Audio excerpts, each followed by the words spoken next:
Well, greetings, Cat fans. Welcome to episode 295 of the Captain America Comic Book Fans Podcast.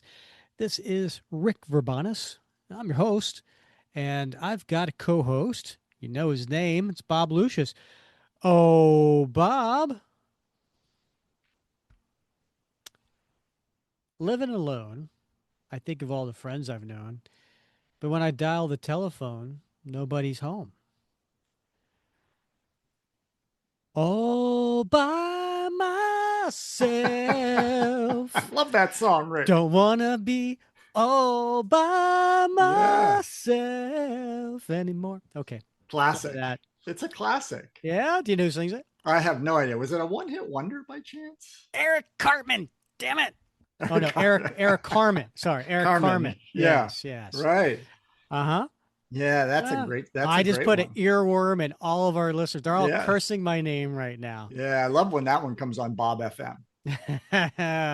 Do you know when it came out? 1976? It came out in 1976. All Do you right. know any like the week it came out?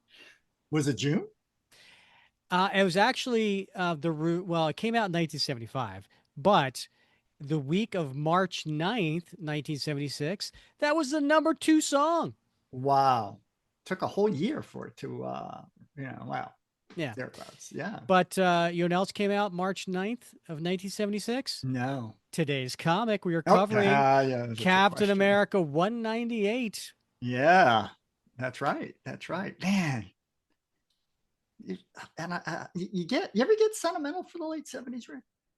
Sentimental. Nostalgic, Nostalgic? maybe. Yes, Yeah. nostalgic.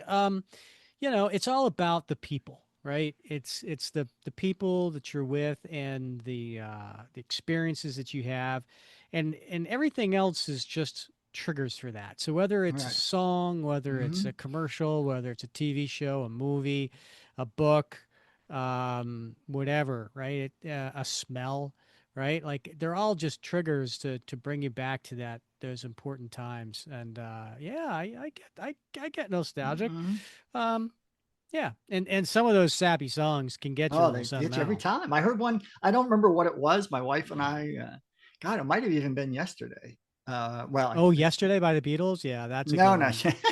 no. It might. I can't remember when it was. It might. We were driving someplace. Wife was driving. I was sitting Uh-huh. in the passenger seat, looking out the window. Song comes on the radio, and it like took me right back to like riding in the Oldsmobile station wagon, with the window down and the Uh-huh. radio going, that song on the radio, Mm-hmm. just has the ability to transport you back. But those sappy ones from the 70s do it for me every time.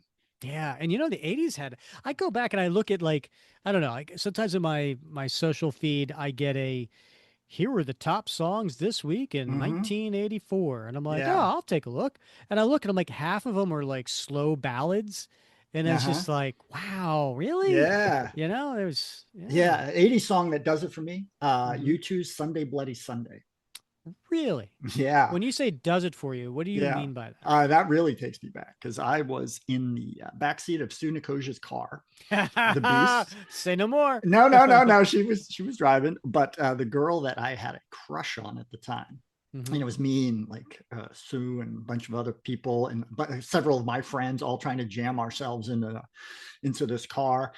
And this girl that I had a crush on had to sit on my lap. Oh no. How old Yeah, were you? How old I were think I you? was a junior high Uh-huh. school, early my Uh-huh. junior That was year. like So your that, best day ever. oh my gosh, yeah. So that song takes me back, right away. So Yeah, I think corduroys, we all have a yeah, song like that yeah.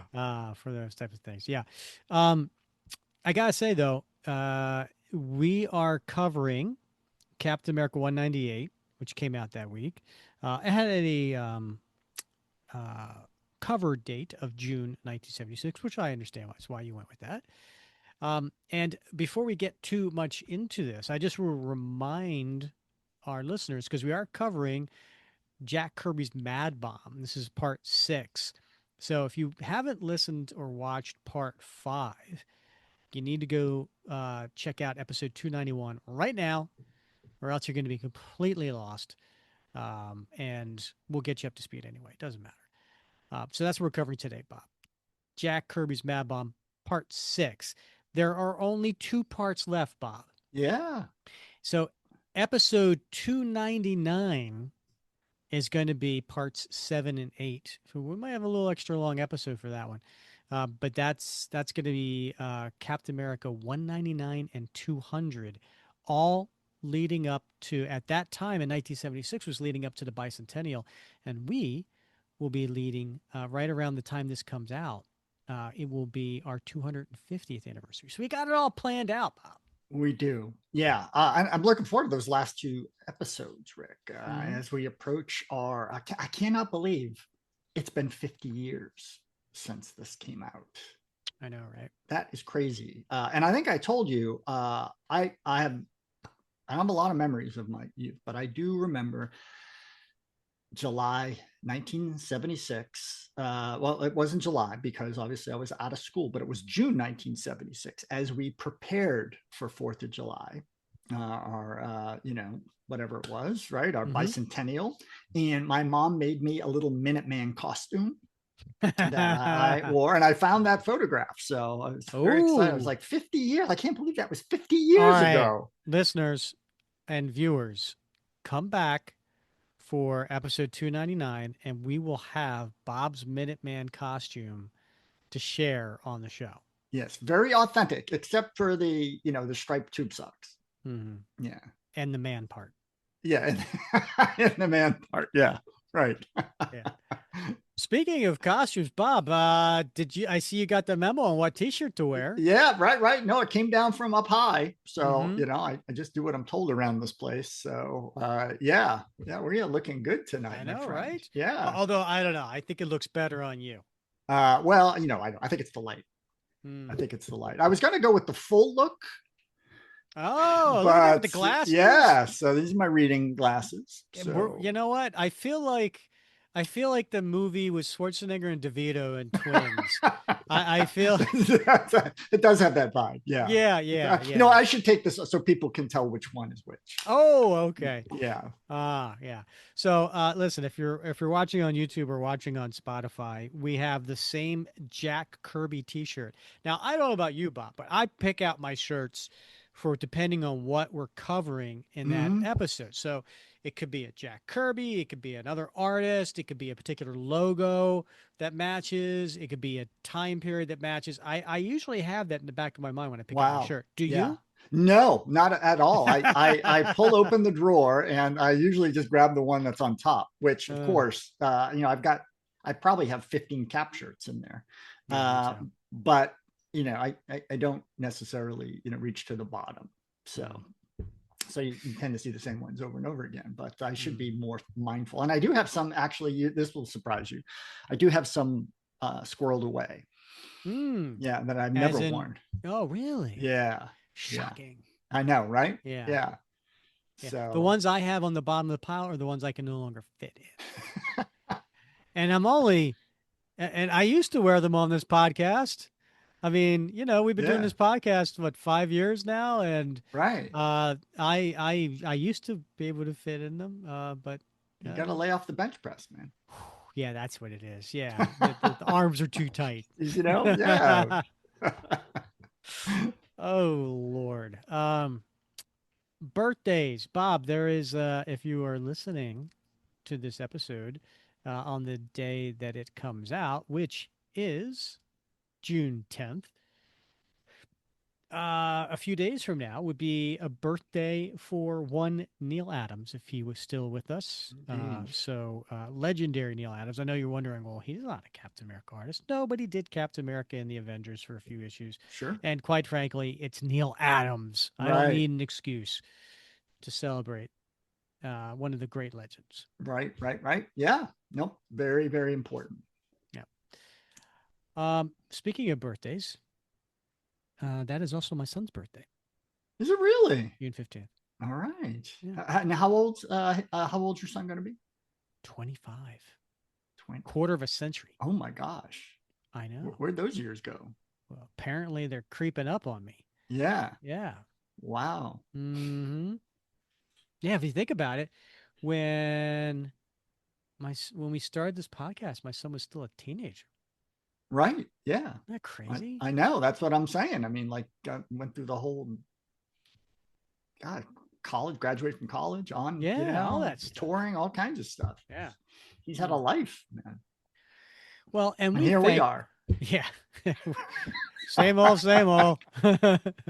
But we also appreciate our listeners for sticking with us all this time, and we couldn't do this without you. So we really do appreciate each and every one of you for listening, for watching, for commenting, for liking, for sharing, all that fun stuff. Yes, and we got great listeners too, and not recently, at least on the podcast, have we got many comments, but we do get comments in the Facebook group, Oh yeah. where there's often a Hmm. very energetic commentary on some of our episodes. Indeed. Yeah. Good stuff there. I probably spent too much on Facebook, but it's mostly because of that group. Yeah, All right, Bob, should we get to today's comic? yeah, Well, as I mentioned, it's Captain America 198, and the creators, as I mentioned, is Jack Kirby. So he's the writer, he's the penciler, he's the editor, and then the inker is Frank Giacoia, colorist Michelle Wolfman, and letterer Gasper Salandino.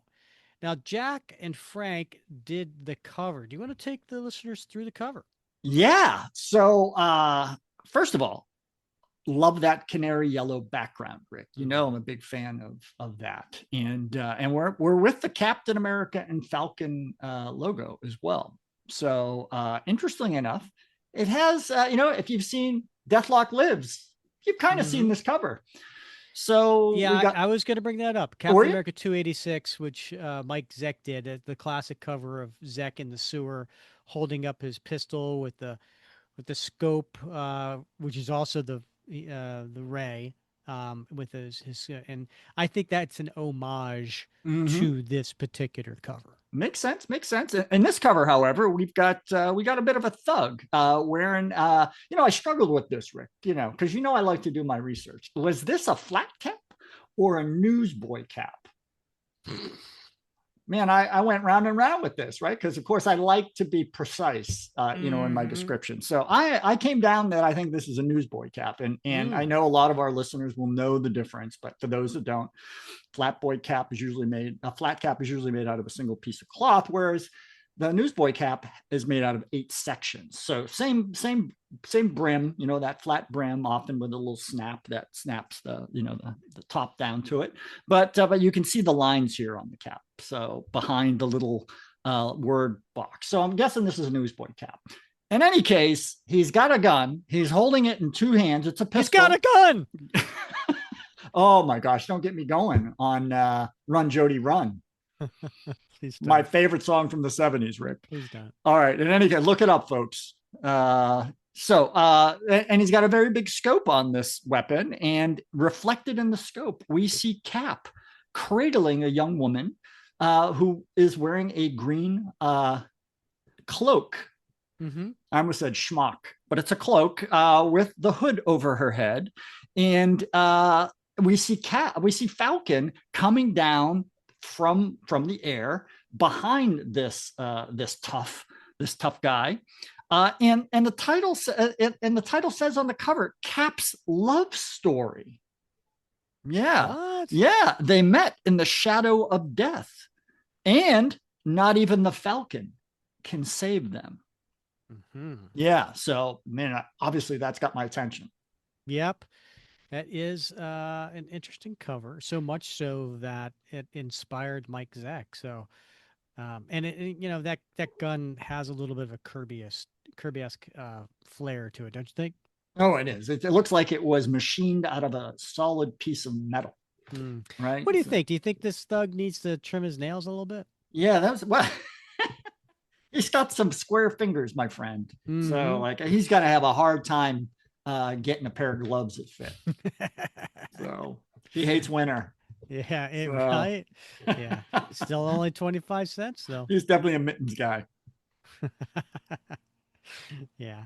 All right. So we get to the opening splash page, and we see an image, a bus shot of Cap in the foreground and Falcon behind him. And who's that behind Falcon?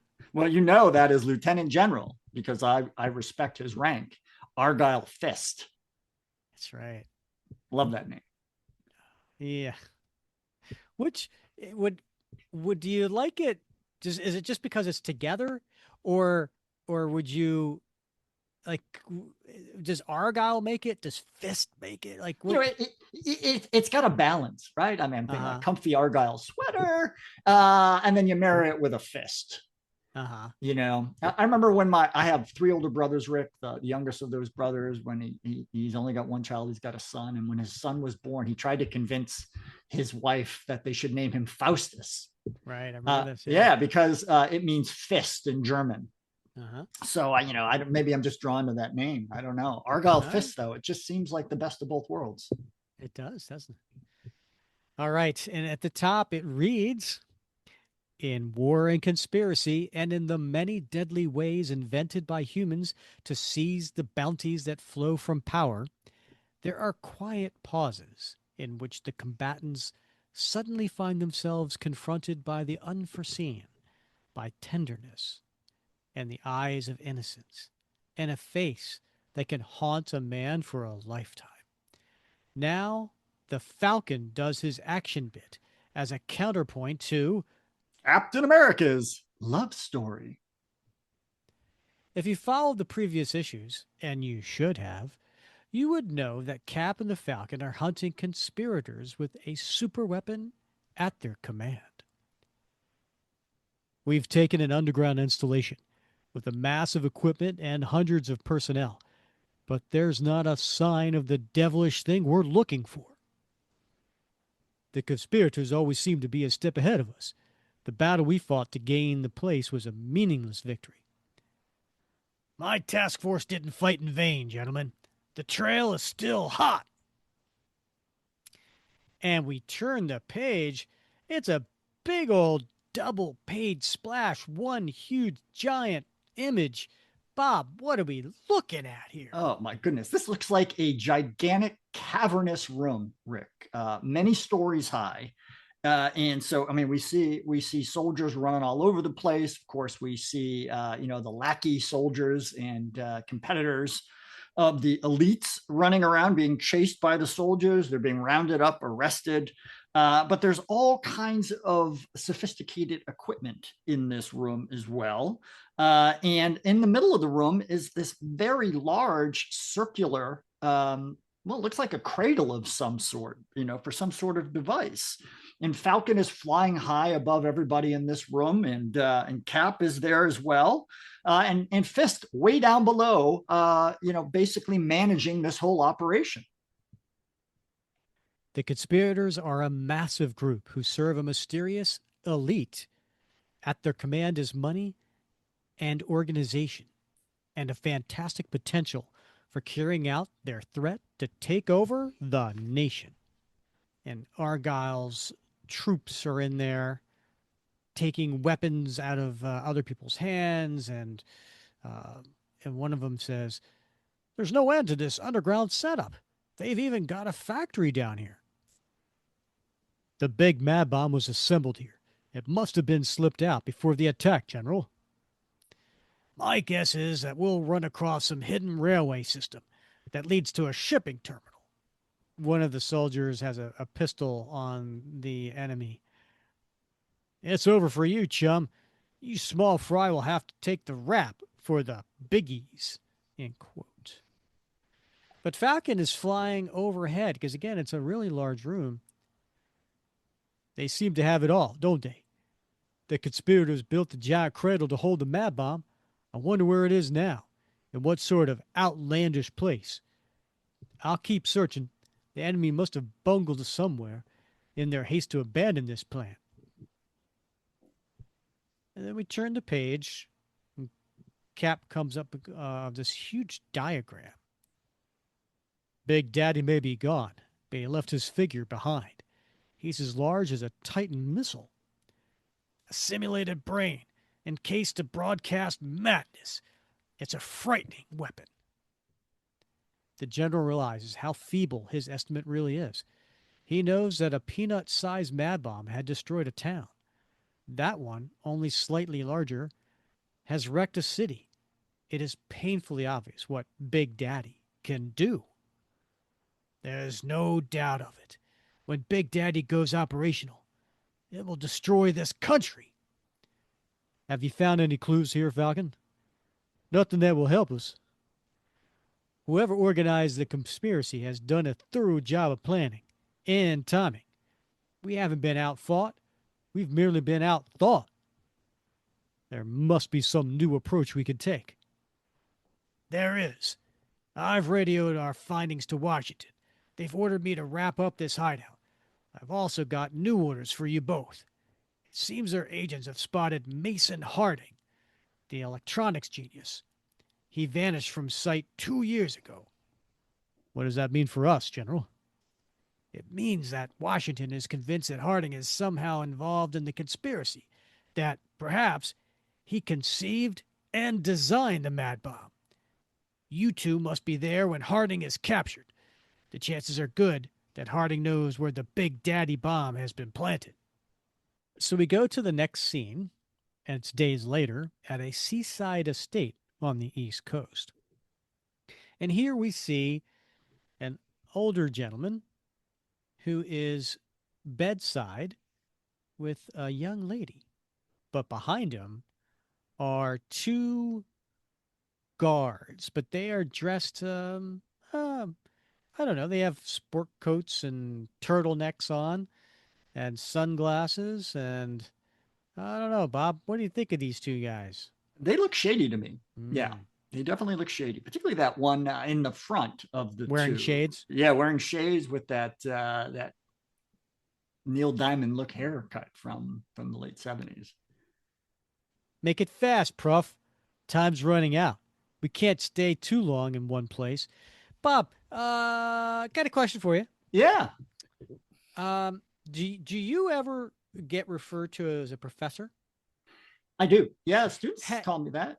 has anybody said, "Hey, Prof"? Nobody has said that. I don't think it's intended here. I think they just use that as shorthand and probably expected.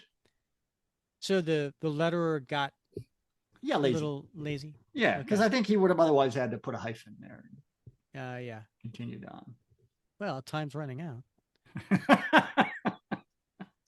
We could quit. Yeah. Yeah, you got a full schedule and all that jazz. Listeners, what you can't see is Bob just gave jazz hands. Yeah, all that jazz. As you can see, Carl, I must be leaving. Are you sure you're feeling better? Better is a relative term, Father.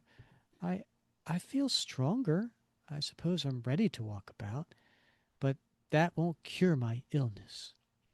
Nonsense. All the reports aren't in yet. Your operation left you weak, but you've been recuperating marvelously. I think some exercise would be in order. Yes, I suppose so. But right now, I've no desire for it. I've been chained to this illness too long, I guess. Let's split, eh, Prof? What do you say? If you think it's wise. However, I plan to return to visit her until her recovery is complete. Mend quickly, dear. And he leans in to give her a kiss on the forehead. I'll be back this week and looking in on you again. Don't mind this security problem. I've engaged in secret government work, and this sort of thing is a necessary part of it. I I understand, Father. Please be careful. We'll see that you keep chucking, Prof. Our outfit's taking care of your kid, too. Now, let's go. You don't want to see you crying, do you? This way, Prof. The car's waiting. Mason Harding leaves the estate in the company of his guards, and he goes out. What are we looking at here, Bob? Yeah, well, I mean, there's a car parked in front of that house, and he is being accompanied by three heavies this time. The two from inside, and one who got out of the back of the car, I think, and is opening the door and basically making way for him to get in that car. And the two guys that were with them, they have their hands inside their Yeah, suit pocket to I guess be able to pull out a gun at any moment. yeah. That it seems like they want to be quick on the draw if Hmm. necessary. And in your copy, is the car, the sedan, purple? It is. It Yeah, is purple. yeah. Not a deep purple. It's kind of like a reddish purple, right? Like a plum. Yeah, like a plum. Yeah. Okay. I don't know why that was important, other than the fact that you don't normally see a car that color. So Well, I think again, it I, goes I well with his lime suit coat. it So, really does, doesn't it? yeah. I get jumpy every time we come here. The feds are gonna find this joint sooner or later. There's enough guns here to take care of the nosy feds. Let's take off. Meanwhile, in the surrounding woods, who do we see, Bob? Well, we see somebody with a fedora with his binoculars up to his eyes, and he seems to be talking into some sort of communication device. I see Mason Harding leaving now, Chief. He's flanked by uglies, as usual. This is his third visit to this place. He'll be back again, I'm sure. There's something or someone here that's important to him, but I haven't been able to penetrate the security screen to find more.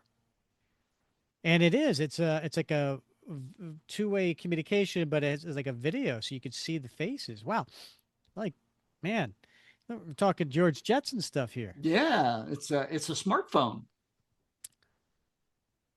You've done well enough. Return to base.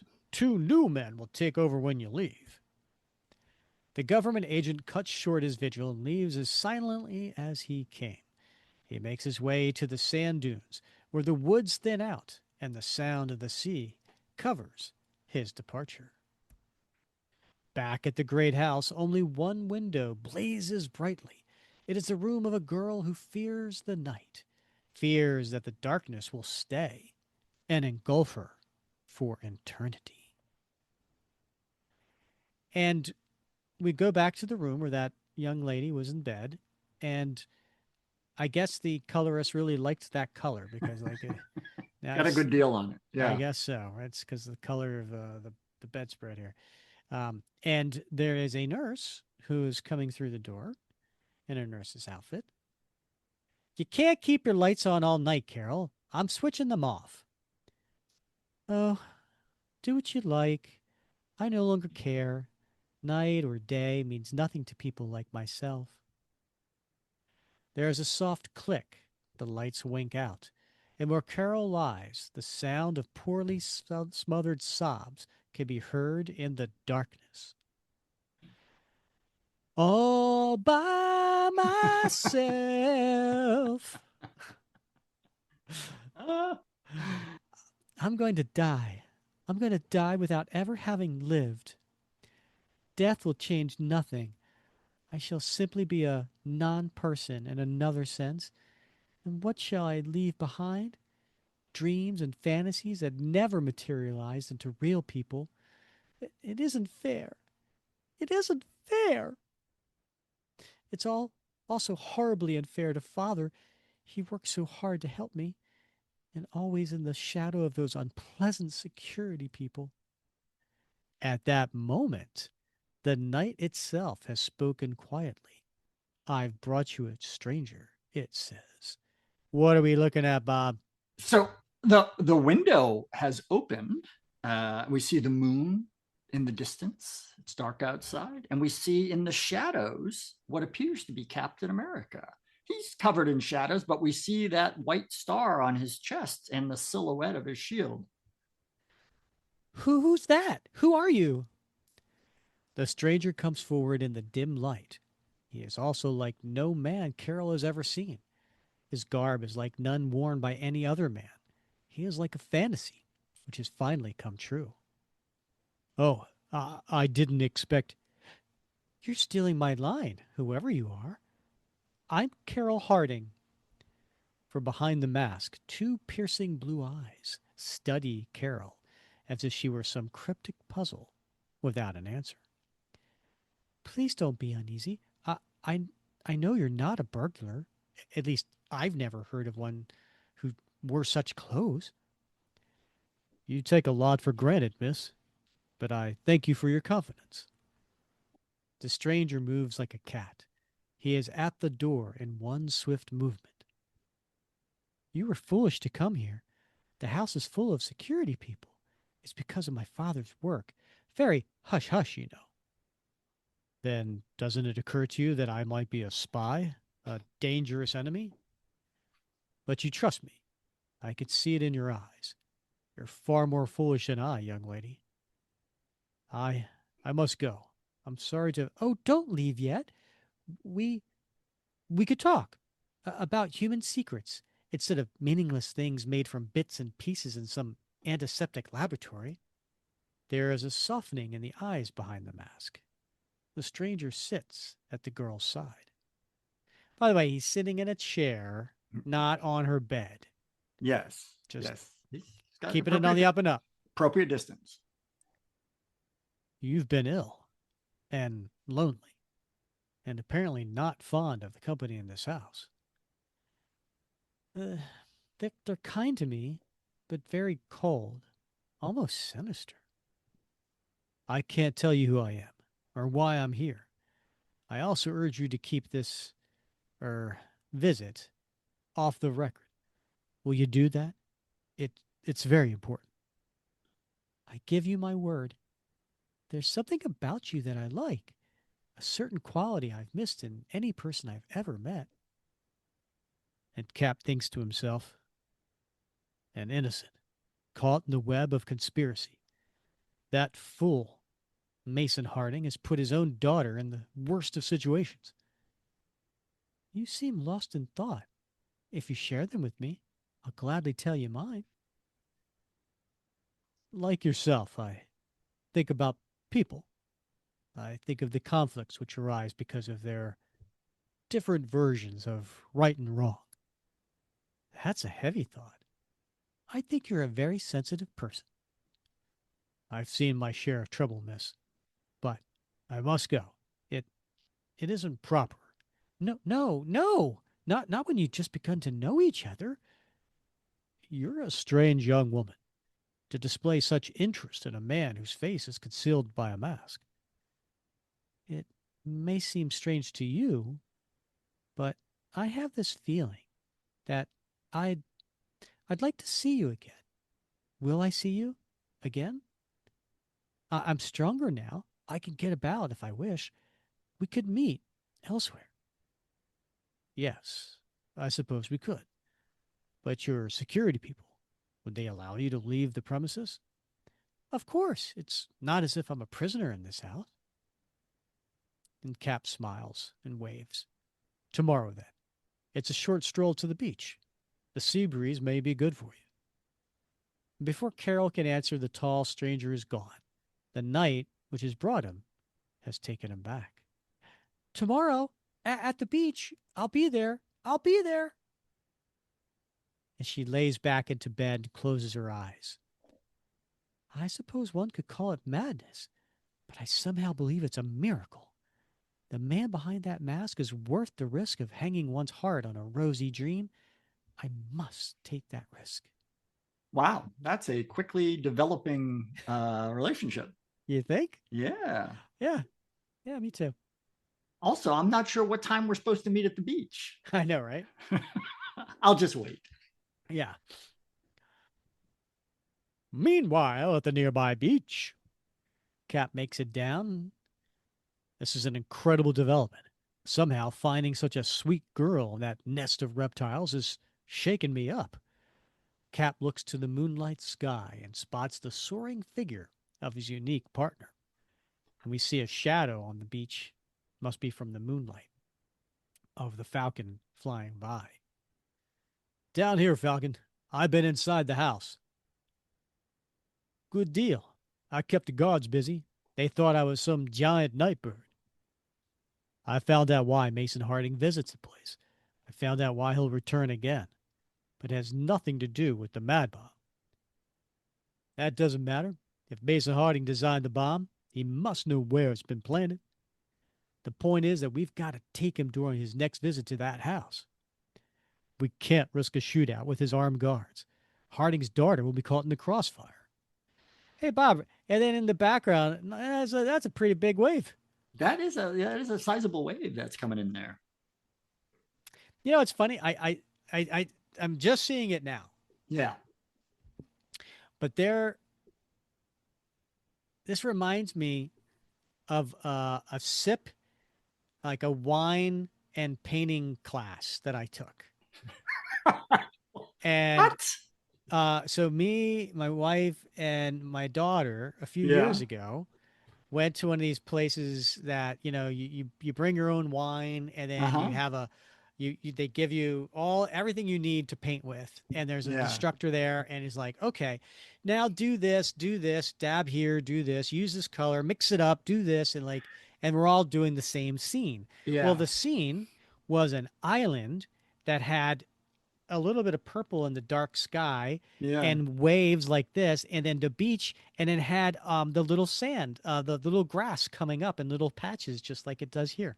Huh. It really Wow. does. If I, you know what, if I can find it, and I'll take a picture of it, Please and I do. will put it up during this podcast so people can Yeah. see Huh. my painting. Huh. I dated a girl once who painted with parts of her body. I don't have any of that art anymore. I was required to get rid of that, but in any case, Her fingers, wasn't her fingers. her her toes. That's No. talent right there. Yeah, no, no, No, no. elbow. Anyway, moving along. Listeners in the Facebook group, let's all take guesses, shall we? Yeah, Can we get people to put in their biggest guess? yeah. Yeah. And I applaud you if you use Captain America images of certain body parts. Right, yes. That's right. Harding's daughter is the reason for his visits. She's recovering from an illness, and she's not involved in the conspiracy. In fact, to see her, to talk with her, it's a hauntingly moving experience. Nothing must happen to that girl. We see a close up of Cap's eyes. Oh, great. That's just great, man. Does that mean we wait until she's well enough to leave for a vacation? No. If luck is with us, she'll be on the beach here tomorrow. I have a plan which depends entirely on her showing up. Now, Bob, Yeah, I wouldn't call this a pet peeve, yeah. but it is something I don't know why, but it annoys me. And again, not to a great extent. It's just something I notice and I'm like, oh, that kind of Uh-huh. annoying, kind of thing. Yeah. Do you remember a conversation? And I don't know how many years ago it was, but we were doing this conversation. Bob, how many exclamation points are a proper amount of exclamation points? I think you prefer one. One, or if it's really, you know, Two? no, Bob, No? it's one or three. Three. Yes. Yeah. Okay. One is your typical Yeah. exclamation point ending sentence. Three is like, wow, right? Okay. What's Yeah. with the two? What Yeah. does two signify? I am confused. I don't know where to be on this. Am I somewhat energized? Am I like, right? But not only in just one panel, Yeah. okay, Yeah. there are four times that Kirby, or maybe Uh-huh. it's the letterer, but Kirby has two exclamation point. Oh, great. That's just great, man. And each one has two. And then that's four times. And then on Yeah, top here we of go. that, There we there go. are two question marks. There's no situation where you need more than one question mark. If you Yeah. have more than one question mark, it should be question mark, exclamation mark, question mark, Yeah. right? I'm sorry, what did you say? Question mark, explanation, exclamation point, question mark? Yeah. Okay. All right. I didn't say that, but that's what I meant. Okay. Oh boy. Again, it's not a pet peeve. I'm not like Yeah. going to lose sleep over this, but it is something I notice and go, huh. Wow. Well, keep your eyes peeled. There's more. I know the whole story. I've been noticing it the whole Oh, story, but there was like almost like it was like, hey, Rick doesn't like this. Let's really load up this one yeah, panel. yeah. Wow. Way to I got think to the point ahead, where Jack. I have a long fuse, Bob. I have a Yeah, very long fuse, but apparently we got yeah, to the end of it. yeah. We got to the end of it. Although the skies are overcast, the following day fate smiles on the fortunes of Cap and the Falcon. Carol Harding appears on the beach. I hope he meant what he said. I'd feel awful if he didn't come. Suddenly, what do we see? we see a man, Rick, riding a horse through the surf toward her. That man on the horse. It's him. I just know it's him. It's her. It's Carol Harding. This is going to be a fine day after all. Good morning. That's a beautiful animal you're riding. It must be fun to take him through the surf. If you'd come to join me, I'd be glad to share the experience. You're very kind, but Steve puts out his hand. I'm merely repaying kindness with kindness. Join me, Carol. You're my gifts this time. It is you, after all. The name is Steve. I thought it best to leave my mask at home. You deserve as much honesty and fairness as a man like myself can give. Thank you, Steve. I accept you as a friend and a charming mystery. Good. You've just earned your free ride on Kingpin. Is that what he calls it? That's what he calls it. Yeah, we all have names, Rick. That's the name of the horse. Of course. Yeah, right. Yeah. Yeah. He's the finest horse. And by the way, she's now sitting in front of him. So he's got his hands on the rein, and and and I think he is riding without his feet in the stirrups, and she's got her feet in the stirrups. That's very gentlemanly of Very, Steve, very, right? yeah, So of course. and then Yeah. he's riding behind her, and the horse is galloping through splashing through the surf. He's the finest horse at the local riding academy. What's more is he's known to be gentle with those who appreciate him. The weatherman was wrong. This is going to be a marvelous day. But Carol is unaware that she's been trailed by a hidden escort. And who are these two guys? Well, again, we've got a couple toughs, and one of them has a pistol, and one of them has a rifle with a scope on it. Mm-hmm. Idiot chick. She's finally flipped out. Picking up strangers will lead to trouble. Trouble for us? He could be a shield agent. I think it's time for her to suffer a permanent relapse. What the heck? She's gonna die sooner or later. We'll get 'em both. If old man Harding hollers, we could put the blame on Shield. But out of nowhere comes the Falcon. Then you can mark this on the tab too, mister. And he takes the one with the rifle and slams him into the guy with the pistol. What? What? It's an air attack by a jock with wings. We've been staked out. And Falcon punches the first guy. Crack! Dimwits, when you tried to waste that girl, you blew your own safety margin. And he slams into the second guy. Bam! Ugh. As the Falcon subdues his quarry, the nearby sand dunes erupt with shield agents. Put them in the freezer, boys. We've got a big job ahead of us. Don't we know it? The action's about to start. Back there at the estate. Hold still, you. Both guys are getting tied up. Bam! Bam! Wham! The shooting started. Our men are rushing the guards at the estate. I'll meet you there. And Falk goes into the air. Right on, Falcon. Give 'em hell. The Falcon soars aloft like a giant bird of prey. The sounds of battle rise and fall, stirring his blood like a natural instinct he must respond to. I'm glad the waiting's over. This part of the work is risky, but it's the best. The shieldmen have forced an entrance into the estate. It's takeover time. And what do we see, Bob? Well, we see the shield agents pouring through the gate.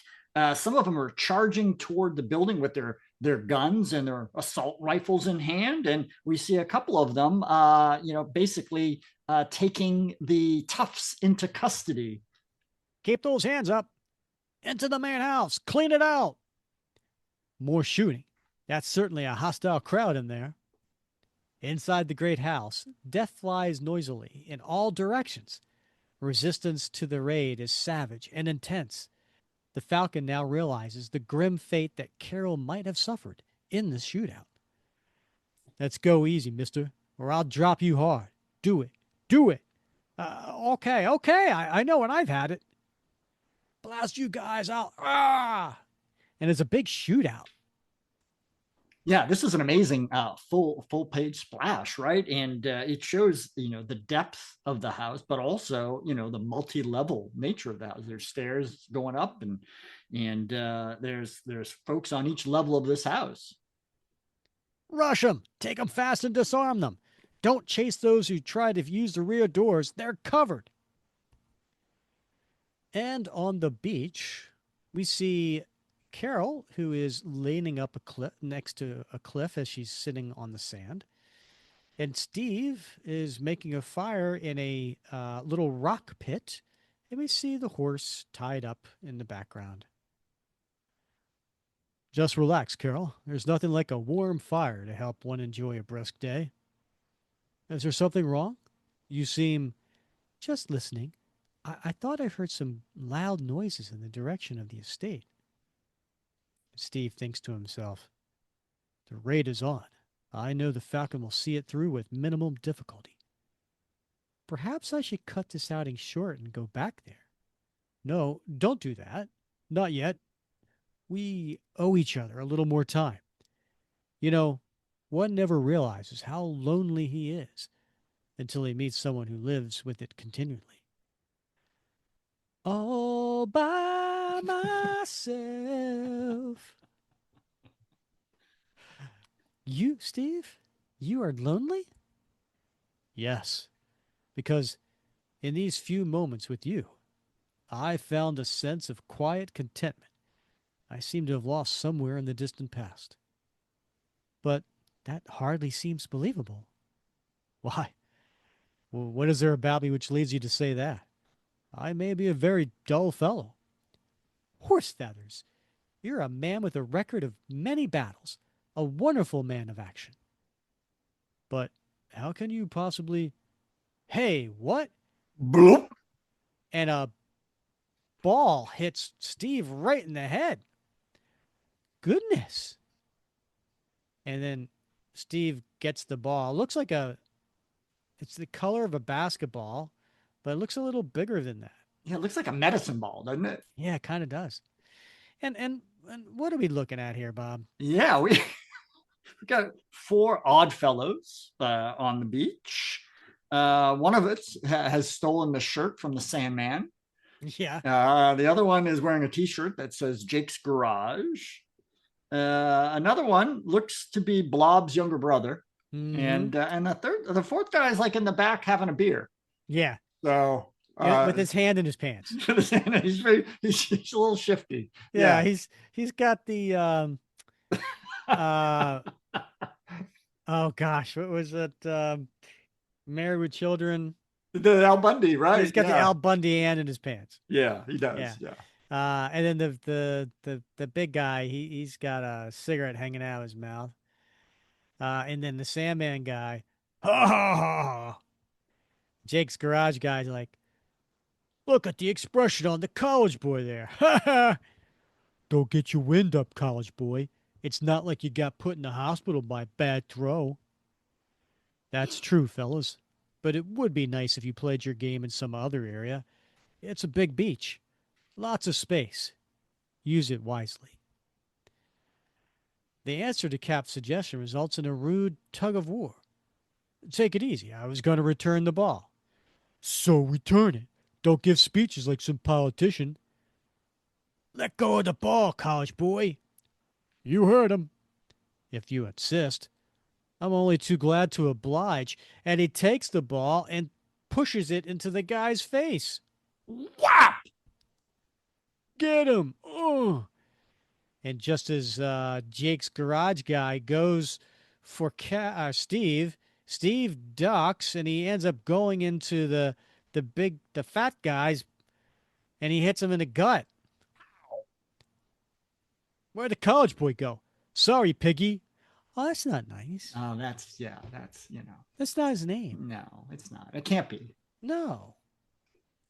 You fellas still want to play games? Ow, what happened? You belted me flat on my back. College boy's got some fast reflexes, but I'll slow him down. And he reaches for a big rock, about twice the size of his hand. Don't act like a child. Throwing rocks is a dangerous sport. And then he picks up a boulder over his head. Look at the rock he lifts. Come on, let's split. The guy's a nut. He must think he's Captain America. And Steve puts it back down. They're gone. A little simple psychology can mellow the most aggressive of intentions. Is that your philosophy, Captain America? What? What was that you said? Carol, you surely don't believe. I should have looked beyond your mask last night. I should have noticed the rest of your costume and that shield, Carol. And he takes her by both shoulders and holds her. Carol, there's so much I can't explain, but believe this.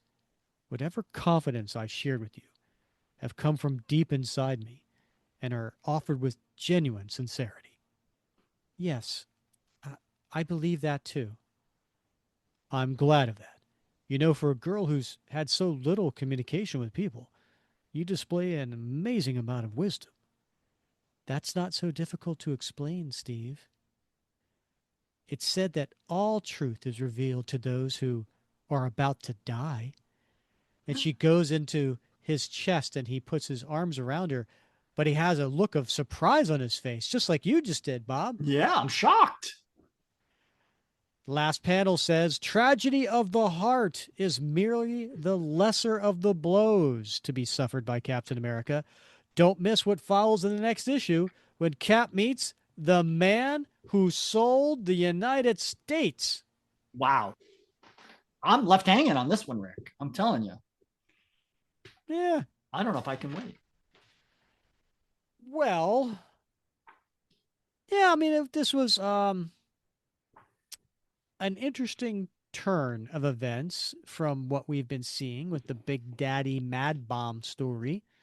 The first several pages are all finishing up the raid on the base, the hidden base, and then moves into this. And it is a little. Listen, I felt a little corny doing the dialogue. Really? I You were did. tugging at my heartstrings a little bit. Really? Yeah, you were. I Yeah. don't know.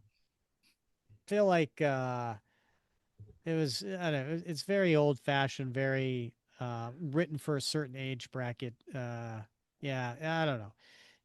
Um, but I mean, it obviously misses the sophistication of today's comics. But um, it was an interesting depart from the story.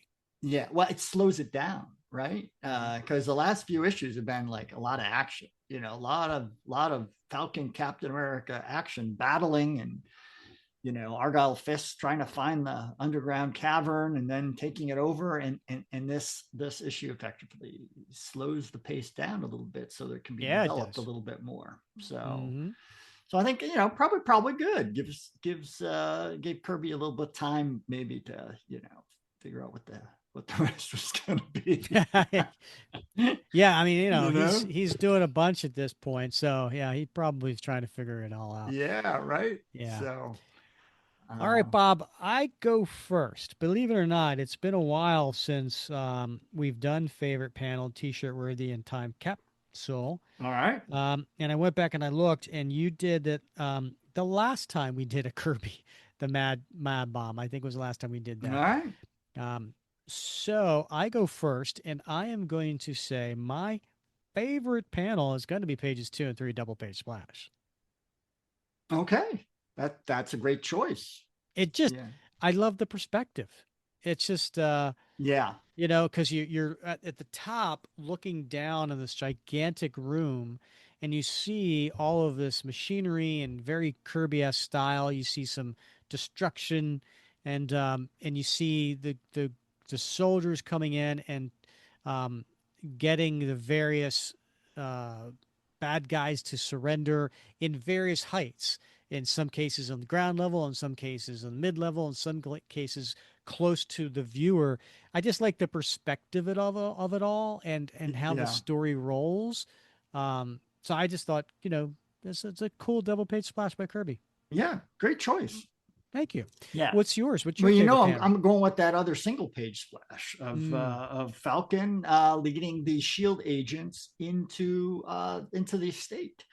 So I love the perspective, like that double page splash. It shows, the different levels of the house, but it also has that depth. So you have that action going on in the foreground, but stuff mm-hmm. in the middle and stuff in the rear as well. So I mean, it's a very dense full page splash. There's a lot going on. It had to have taken a substantial amount of time.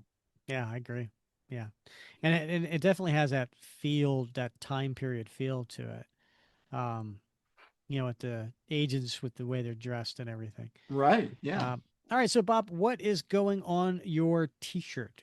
Well, I think I'm going to go 2 pages earlier than that. Is the lower left-hand panel. This is a Falcon panel Hmm. where he has just delivered a left cross to one of the bad guys, and he says, "Dimwits, when you tried to waste that girl, you blew your own safety margin."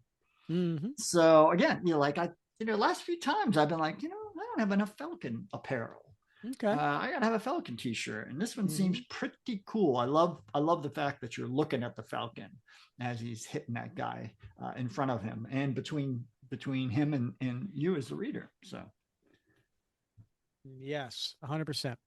I like your what, choice. yeah, what do you got going on a shirt? Oh, Bob, I've got to go with the very last panel where Steve is holding Carol, and she says, "It's said that all truth is revealed to those who are about to die."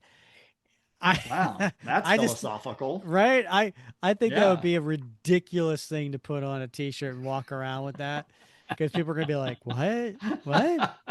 And it's like, you ever see in I guess one of the comic book groups on Facebook, it's like panels out of context. Have you ever seen those? Oh yeah, Yeah, yeah, yeah. Like this yeah. would be a panel out of context. Like no one except true Cap fans, Kirby fans would know what the heck this is from. Oh, that's a good one. Yeah, Yeah. I like that. All right. What about your time capsule? My time capsule is going to be page 6, panel 6, Uh-huh. the nurse coming into the Ah, room yeah. with that outfit and that little Oh nurse yeah. cap All on. right. Yeah. That's that they don't wear that anymore. And No. Well, so except at home. Yeah. is that what Yeah. you do? It's hard to Is that pin what it in you? my hair though. I got to Yeah, tell do you? you. Yeah. Okay. Yeah. Yeah, so I thought that was kind of had a dated feel to it. All right. I like that. I Yeah. like that. How about you? Time Well, I am capsule. going to go 4 pages from the end. It's the lower left hand panel, and it's when she says horse feathers. Hmm. I love horse feathers. Who else says horse feathers? No one. No, Colonel Sherman Potter of the MASH 4077. Does he? He does. Yeah, that's one of his little sayings he likes to say. So immediately I'm thinking, well, yeah, well, of course, Harry Morgan didn't join the show until what, season 3 or something, I Yeah, it think. was in the 80s, right? Yeah, right. But clearly he was dating his language to an earlier time. And so Mm-hmm. I got to think, Kirby shared that same history with a Colonel Sherman Sure. Potter. And so horse feathers, I'm going to bring it back, buddy. Oh, excellent. Yeah. I can't wait for that. Look for it in the group. Will do. Yeah. All right. Well, this has been a lot of fun. And as I mentioned before, if you want to see how the Mad Bomb story ends, come back for episode 299. It comes out July 8th. So, right around Independence Day and right around our 250th anniversary, we're going to celebrate with the end of Mad Bomb. So, that'll be Captain America 199 and 200. So, come back for the end of Mad Bomb. And then next week, come back for that too. Yeah, you don't want to miss that. Yeah. All right, Bob, any final words for our listeners? No, Rick, this has been a joy. You have stirred my heart with your rendering of Carol Harding. Oh, And so, I meant to say something about that. Do you know what else that song reminds me of? no, I have no idea. Oh, the movie To Die For with Nicole Kidman. Die for. Matt Damon. Oh, I don't know if I've seen that. Oh, you have to see that movie. Is It came that out, song in the movie? yes. Huh. It came out in 1995. All right. And it's a story. And so, listen, Nicole Kidman's like 27 years old. All right. Enough All said. right. Yeah. Okay. Yeah. And um, she is a wannabe TV news weather person, and the amount of things she will do to get that role, Uh huh. and the scene where that song is played, Uh I won't huh. ruin it for you. All right. It is the most ridiculous, cringe scene that you're just like, oh, Yeah. oh. But you'll every time you hear the song, you'll think of this. That hits home because people knew what I had to do to get this spot, this gig. That's So right. I'm Yeah. saving that for my memoirs. Oh boy. Please let it be after I'm gone. All right. Well, for Bob Lucius, I'm Rick Verbanis, and we thank you for listening to another episode of the Captain America Comic Book Fans Podcast.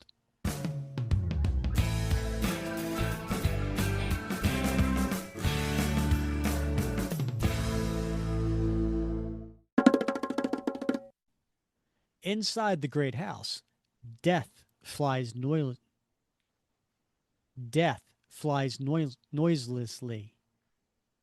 Noisily. Inside the great house, death flies noisily. Noisily.